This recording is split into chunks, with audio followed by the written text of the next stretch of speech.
নির্বাচনের মাধ্যমে বিসিবির দায়িত্ব পাওয়ার পরপরই ক্রিকেটকে বিকেন্দ্রীকরণের কথা জানিয়েছিলেন বোর্ড কর্তারা। লক্ষ্য বাস্তবায়নের অংশ হিসেবে দেশ জুড়ে স্টেডিয়াম উন্নয়ন প্রকল্প হাতে নিয়েছে বিসিবি।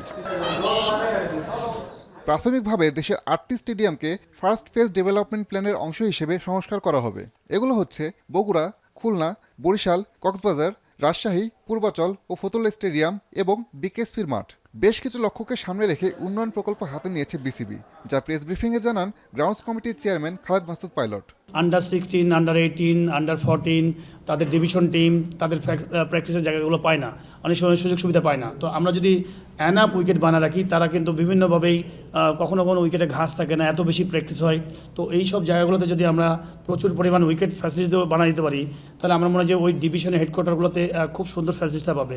সংস্কার পরিকল্পনার প্রাথমিকভাবে প্রাধান্য পাবে পিচের সংখ্যা বাড়ানো। বিভিন্ন স্টেডিয়ামে কিভাবে এই কাজ এগিয়ে নেওয়া হবে সেটিও জানান পাইলট। মাঠটা আমার মনে হয় যে প্রায় 15-16 বছর ধরে খুব একটা ভালো মতো ইউজ হতো না, বাট আমার মনে আছে যে এখানে ইন্টারন্যাশনাল ম্যাচ খেলতাম আমরা, চমৎকার একটা গ্রাউন্ড, এত সুন্দর একটা ফ্যাসিলিটি ছিল। ভিআইপির সামনে দুটো চারটা আছে, আবার ঠিক অপোজিট এরকম চারটা বানাচ্ছি, এবং আরেকটা সাইডে জায়গা আছে, সেখানেও কিন্তু বেশ 6-7টা উইকেট বানাবো।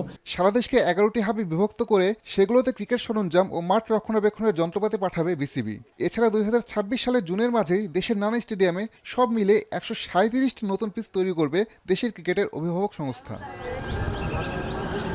সব মিলে দেশের ক্রিকেটকে তৃণমূল পর্যায়ে ছড়িয়ে দিতে বদ্ধপরিকর বিসিবি। লক্ষ্য পূরণে স্টেডিয়াম সংস্কারের মাধ্যমে আনুষ্ঠানিক পদক্ষেপ নিচ্ছে বোর্ড।